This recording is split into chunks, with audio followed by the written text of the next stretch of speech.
Maître Tchokbenou ordonne à la Datine et Yubin Amegbidji qui est à côté de moi ici. Les trois étaient avec nous au niveau de la société civile.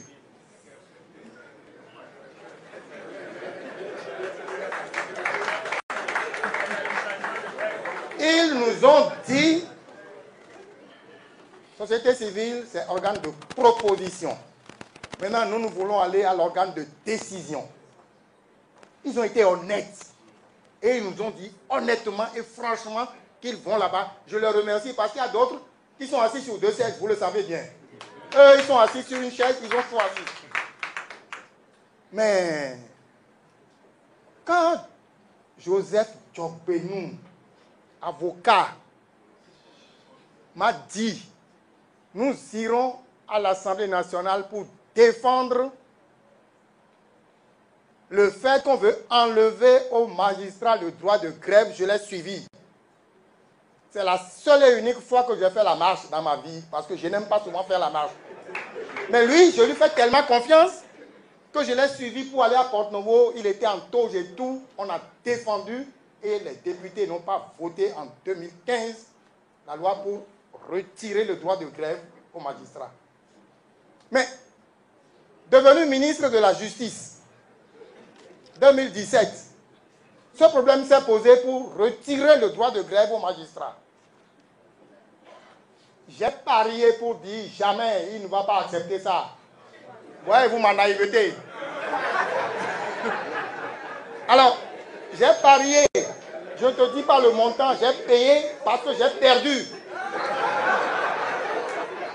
Tu as fait le contraire de ce que nous disions, je n'ai pas compris ça. Et pour cela, il faut que tu m'expliques. Quand vous allez là-bas, là, est-ce que ça vous change totalement? Il faut venir. Non, je ne viendrai pas. Jamais.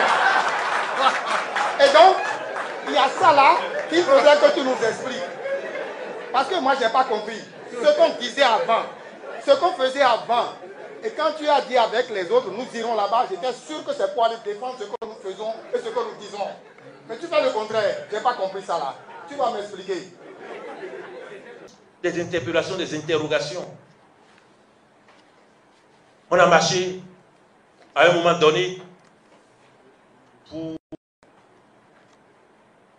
éviter que le droit de grève soit retiré. Et puis, on est en responsabilité et, heureusement, la correction est arrivée. On a admis les restrictions au droit de grève.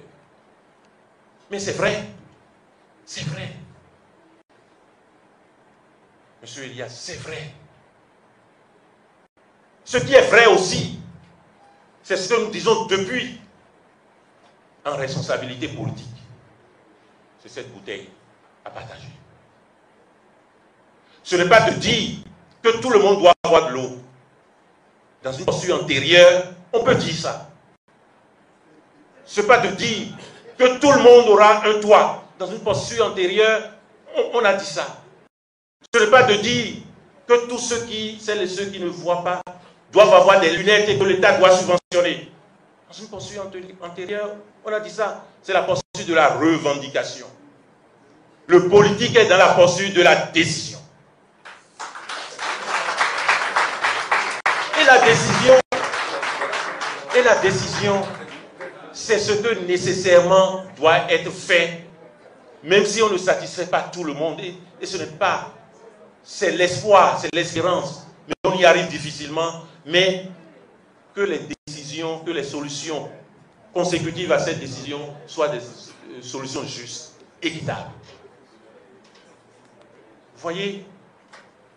Et je vous invite, vous avez une riche expérience. Vous avez la faveur. Quand vous parlez, tout le monde applaudit. Vous n'avez pas de décision. Quand vous parlez, tout le monde applaudit. Parce que vous ne prenez pas de décision. Prendre une décision, c'est faire souffrir. Et c'est en cela que je demande à chacun de respecter les juges. Les juges, quand ils prennent une décision, qu'une partie ne pleure pas, ils n'ont pas pris de décision.